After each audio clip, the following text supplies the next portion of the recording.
Bonjour ou bonsoir, ça dépend de l'endroit où vous vous situez. Comme j'ai l'habitude de le dire et l'heure qu'il fait chez vous. Donc, aujourd'hui, je suis revenue pour qu'on refasse un autre thème. Donc, je suis toujours dans cette optique euh, des vidéos que je fais ces derniers temps sans vouloir montrer mon visage. Donc, j'ai mis la caméra, j'ai projeté la caméra en fait sur un de mes tableaux d'art, mon préféré que j'aime beaucoup. J'espère qu'il vous plaît aussi, ce tableau. Donc, j'aime beaucoup la peinture. Donc, bref, comme je n'ai pas souvent le temps, bon, pour les préparations de vidéos ces derniers temps, donc je préfère faire des vidéos où je ne montre pas du tout mon visage. Donc, pour éviter de rester un long moment sans pouvoir faire des vidéos, parce que souvent on me dit que tu fais plus souvent de vidéos comme d'habitude, mais bon, j'explique souvent que c'est à cause de mon travail. Je n'ai pas souvent le temps de faire des vidéos, la préparation de la tenue, le maquillage et tout. Donc, quand je descends tard, je suis fatiguée, je peux vraiment pas.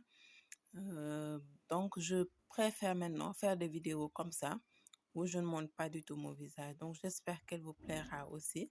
Je vous montre mon joli tableau, comme je viens de le dire.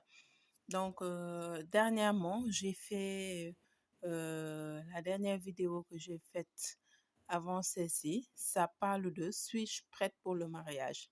Donc, je vais continuer dans cette optique du mariage parce que c'est un thème quand même très intéressant et qui intéresse aussi beaucoup de personnes parce qu'aujourd'hui, il y a beaucoup de personnes qui prennent des coachings pour ça euh, parce que peut-être ils veulent se marier ou elles veulent se marier, mais soit parce elles n'ont pas encore rencontré le candidat qu'ils veulent ou bien la société leur met la pression, ou soit parce qu'elles ne sont pas du tout prêtes ou qu'ils ne sont pas du tout prêts. Donc, je vais continuer dans cette optique.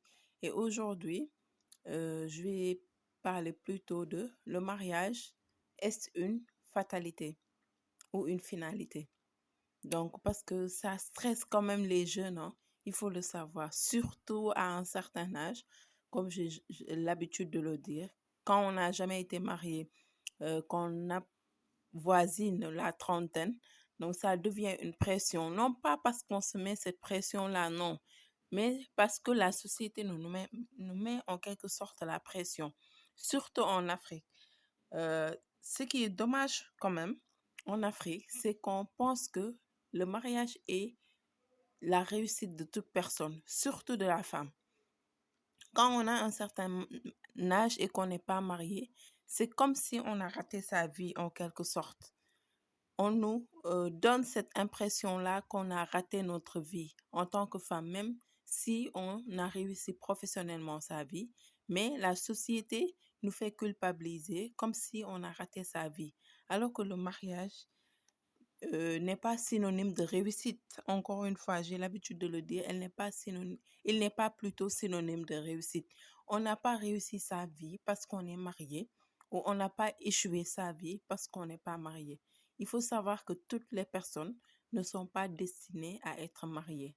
Donc, si nous, en tant que femmes ou en tant qu'hommes, Dieu a décidé que dans notre vie, on ne sera jamais marié, donc faut pas que cela gâche notre vie. On doit être heureux, on doit nous investir professionnellement, vivre pleinement notre vie, être heureuse ou être heureux. Parce que comme j'ai l'habitude, encore une fois, je le répète, l'habitude de dire que le bonheur d'une personne ne dépend pas d'une autre personne.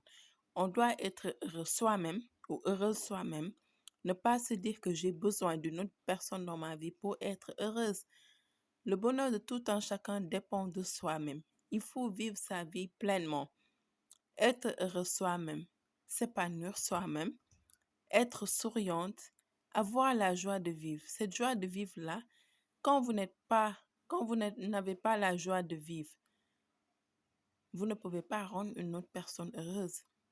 Si vous n'avez pas la joie de vivre et que vous vous mettez avec une personne, que vous êtes en couple, vous ne pouvez pas rendre cette personne heureuse. Donc, votre bonheur dépend de vous-même d'abord. avant de dépendre d'une autre personne. Ne vous dites pas que pour que vous soyez heureuse dans votre vie ou pour que vous soyez heureux, il faut que vous ayez un copain, une copine, un mari ou une femme. Non. Poursuivez vos rêves. Moi, en fait, la mentalité en Afrique et en Europe est quand même différente. Parce qu'en Europe, les gens ne te diront jamais, par exemple, que voilà, que tu es célibataire, tu as raté ta vie, ou bien que tu es marié, tu as réussi ta vie. On voit aussi aujourd'hui, dans ce monde, beaucoup de personnes qui ont raté leur vie à cause d'un mariage. Pourquoi ils ont raté leur vie ou qu'elles ont raté leur vie? Parce qu'avant d'être mariées, elles avaient la joie de vivre ou ils avaient la joie de vivre. Et c'est dans leur mariage que leur partenaire les a détruits. Moi, j'en ai vu des cas et des cas que des personnes qui avaient la joie de vivre, qui brillaient, qui réussissaient des choses, qui entreprenaient, des personnes pour qui leurs affaires marchaient très bien avant de s'être engagés avec une personne. Soit parce qu'ils se sont engagés ou qu'elles se sont engagées avec la mauvaise personne, ont raté leur vie. Ils n'ont plus cette joie de vivre. Leur conjoint ou leur conjointe a gâché leur vie. Ils ne réussissent plus rien. Ils ont tout perdu. Ils ont perdu leurs affaires. Leurs affaires ne marchent plus. Ils ont perdu leurs finances. Donc, arrêtez de penser que le mariage est synonyme de réussite. Le mariage n'est pas synonyme de réussite. Beaucoup de personnes aujourd'hui regrettent de s'être mariées, regrettent aujourd'hui de s'être mis en couple avec telle ou telle personne parce que cette personne-là a détruit carrément leur vie, soit parce qu'elles ne sont pas compatibles avec cette personne, voilà, ou soit parce que cette personne est tout simplement, comment dire, une mauvaise personne et a détruit tout ce qui brillait en elle ou en eux. Donc, faites très attention. Si vous ne trouvez pas la bonne personne, comme j'ai l'habitude de dire, ne vous engagez plus. Ne vous engagez pas du tout. On s'engage parce qu'on a trouvé la bonne personne avec qui s'engager. Mais quand vous ne la trouvez pas, vous n'allez pas vous engager. Ne vous engagez pas encore une fois parce que vous avez une pression de la société qui dit que à un certain âge, vous devez être marié ou bien que vous faites vous-même une certaine pression. Voilà, ne vous faites aucune pression. On n'est pas forcément sur cette terre-là pour se marier avec quelqu'un. On peut être même belle, on peut être très belle et ne pas être mariée. On le voit tous les jours. Il y a des femmes qui sont super belles, magnifiques et tout, qui ont euh, un très bel emploi, qui ont de l'argent, le confort, tout ce qu'il faut, mais qui ne sont pas mariées. Moi, je me dis que c'est des femmes peut-être qui aujourd'hui n'ont pas trouvé la personne avec qui ils peuvent s'engager ou qu'elles peuvent s'engager. Donc, elles sont pas forcément de s'engager, elles doivent pas forcément s'engager plus tôt parce que la société veut qu'elles se marient. Donc, ne laissez pas les gens prendre des décisions à votre place, quand même, s'il vous plaît. S'il vous plaît. Soyez heureux, tout seul. Soyez heureux. C'est pas le mariage qui fait que qu'on a réussi sa vie encore une fois ou qu'on entre au paradis. Il y a beaucoup de femmes qui font des choses grandioses, qui ont en fait qui professionnellement ont réussi, qui ont fait carrière dans une entreprise, qui réalisent des choses et qui sont pourtant célibataires. Il y a beaucoup d'hommes aussi qui réalisent beaucoup de choses et pourtant qui sont célibataires. C'est ça.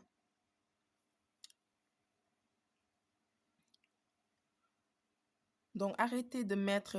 vous savez, en fait, le problème, c'est que nous, les Africains, bon, moi, je ne connais pas trop chez les Occidentaux, mais en fait, nous, les Africains, on éduque mal nos enfants. Pourquoi? Pourquoi, en fait, les jeunes ont dans leur mentalité que il faut qu'à un certain âge, qu'ils soient obligatoirement mariés? C'est parce que depuis leur jeune âge, on met dans leur mentalité, surtout les jeunes filles, on met dans leur mentalité que leur finalité ou leur réussite, c'est qu'elles trouvent un mari, qu'elles font des enfants. C'est ça en général. Et c'est les mamans peut-être en général qui ne sont pas instruites ou bien leurs propres parents qui, au lieu de leur dire que leur réussite, c'est d'aller à l'école, euh, de trouver un bon travail, de faire carrière dans une entreprise ou carrément de faire leur projet, d'avoir leur projet, de créer un projet et de le développer. Réussir professionnellement, en fait, on leur met dans leur tête depuis le bas âge que leur réussite est synonyme de trouver un mari qui va s'occuper financièrement d'elle, qui va, euh, voilà, qui va les entretenir et tout. Et ça, on sait que c'est des choses peut-être qui marchent si on trouve vraiment un homme bien, un homme qui n'a aucune, qui n'est pas mal intentionné, un homme qui a un bon cœur. Mais en général, on voit que, par exemple, si une femme dépend financièrement d'un homme, après, c'est une femme qui est dans une sorte de prison parce que cet homme-là, il lui fera des chantages parce qu'il sait qu'il n'a pas, par exemple, la possibilité de trouver ce qu'il lui donne ailleurs parce qu'elle ne travaille pas. Donc, il lui fait des chantages et des fois, il y a des maltraitances qu'on fait aux femmes juste parce qu'elles ne travaillent pas, qu'elles ne peuvent pas se prendre en charge. Donc, euh, c'est pas ça, c'est pas une finalité. S'il vous plaît, mettez dans la tête de vos enfants qu'elles doivent travailler bien à l'école, qu'elles doivent trouver du travail, qu'elles doivent réaliser leurs rêves, devenir quelqu'un dans la société, hein, bâtir leur avenir. C'est ça qu'il faut inculquer les jeunes, mais pas autre chose. Pas autre chose, s'il vous plaît. Le faire comprendre qu'elles sont nées pour briller, elles sont nées seules. Donc, qu'elles ne se disent pas que pour être heureux, il faut forcément qu'il y ait un homme à leur côté. Et dire à vos hommes aussi que, à vos garçons, que pour être heureux, il ne faut pas nécessairement avoir une femme dans sa vie. Bien vrai que le mariage est une chose très importante dans la vie d'une personne, mais ce n'est pas la seule chose qui fasse qu'une personne réussisse ou pas sa vie. Vous voyez.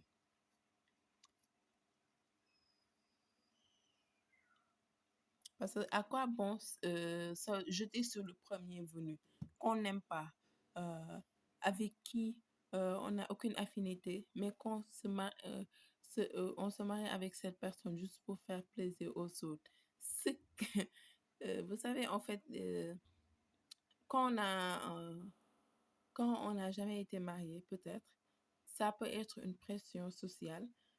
Ça peut vraiment être le fait d'être la vedette d'un jour, porter sa robe de mariée, être la vedette d'un jour, euh, faire la fête et tout. Mais après, il faut se demander à quoi derrière, parce que le mariage est très, très, très difficile. Le mariage est très difficile. Donc, si vous vous jetez sur la première personne qui vient, juste parce que juste vous voulez être marié et que vous voulez la bague au doigt, et qu'après ça, il faut savoir que vous devez partager le lit avec cette personne, vous devez dormir ensemble, vous devez construire votre vie ensemble. Parce qu'on s'engage dans un mariage, c'est comme ça. On ne s'engage pas dans un mariage pour penser se séparer. Après, non. On s'engage dans un mariage pour toute une vie. Même si après, au fil du temps, il y a des couples qui se séparent et tout. Mais l'objectif premier d'un mariage, c'était pas la séparation. Ça n'a jamais été la séparation pour aucun couple. À chaque fois qu'un couple s'engage pour le mariage, c'est un engagement pour toute une vie une, pour toute une vie. Donc, si on s'engage avec une personne qu'on n'a pas pris le temps de connaître, qu'on n'a pas on n'a pas pris le temps de, euh, comment on appelle ça, de vivre certaines choses avec cette personne, c'est-à-dire on n'a pas appris à l'aimer, il ne nous aime pas non plus. Comment voulez-vous que ce mariage dure? Ça, c'est voué à l'échec dès le départ.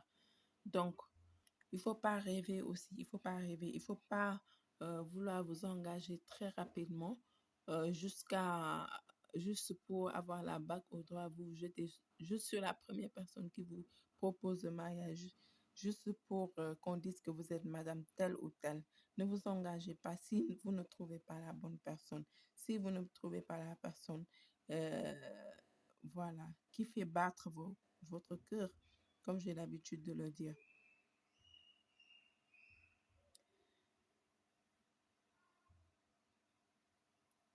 Donc, c'est ça. Il faut aussi que la femme, vous sachiez les responsabilités qui vous attendent après le mariage.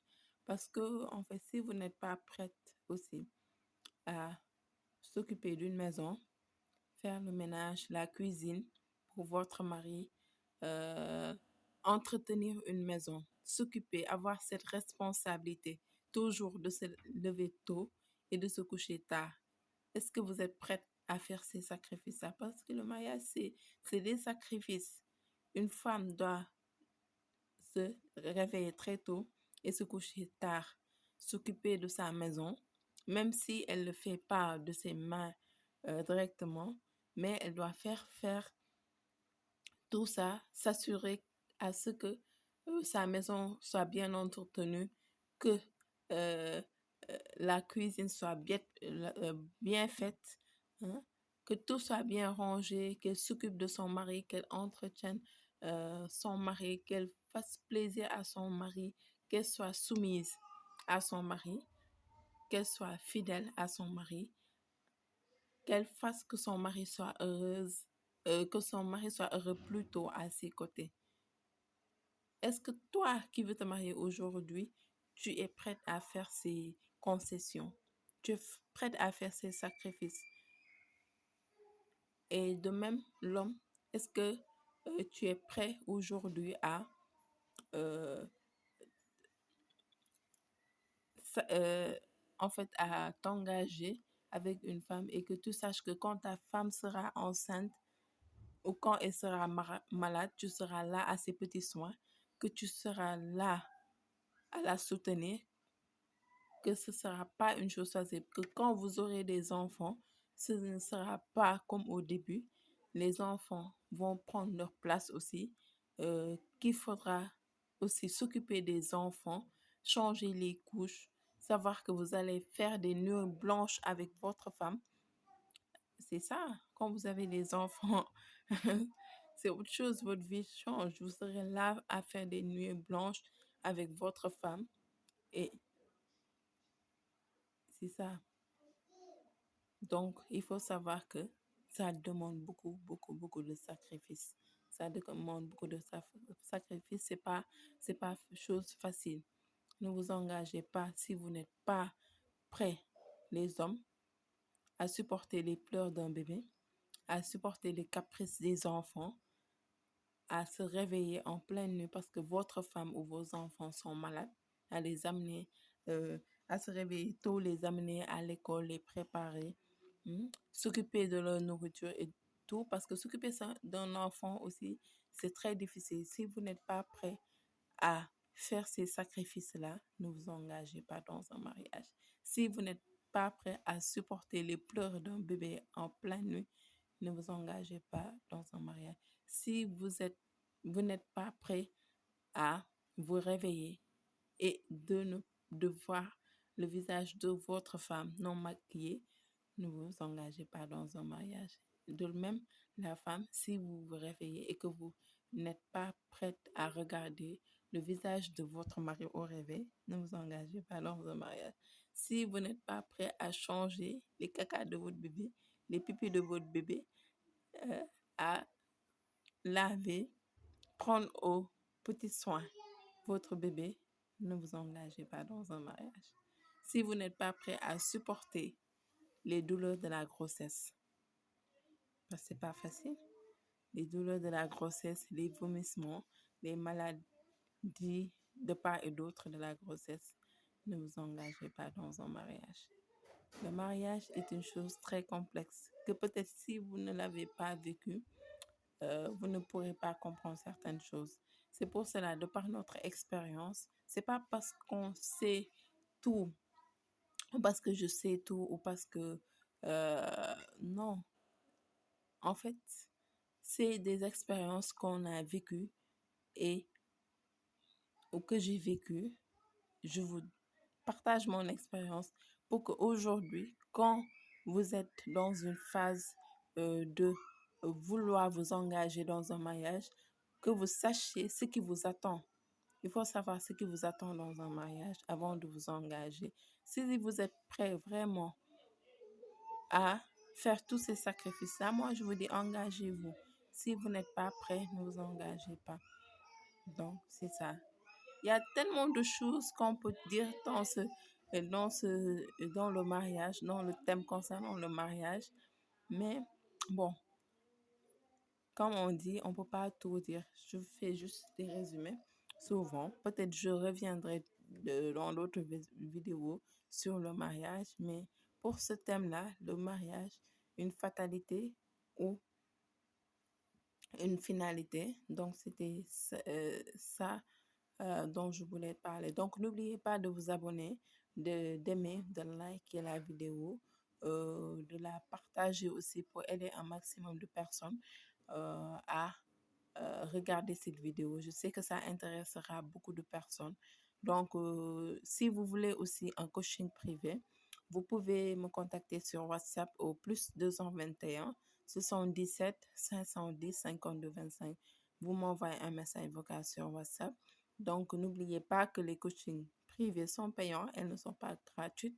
Comme j'ai l'habitude de le dire, je ne peux pas prendre de mon temps à vous écouter, à vous donner des solutions. Donc, c'est une consultation comme toute autre consultation que vous allez chez le médecin ou ailleurs. Vous payez la consultation. Quand vous prenez également un coaching privé, vous payez également une consultation parce que je vous consulte en vous écoutant, en vous donnant des conseils et en vous proposant une solution personnalisée pour votre cas.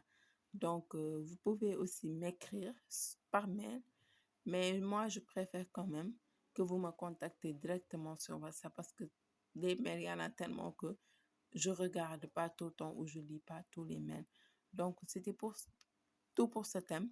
Je vous donne rendez-vous pour un autre thème. À très bientôt. Ciao, ciao. Bisous.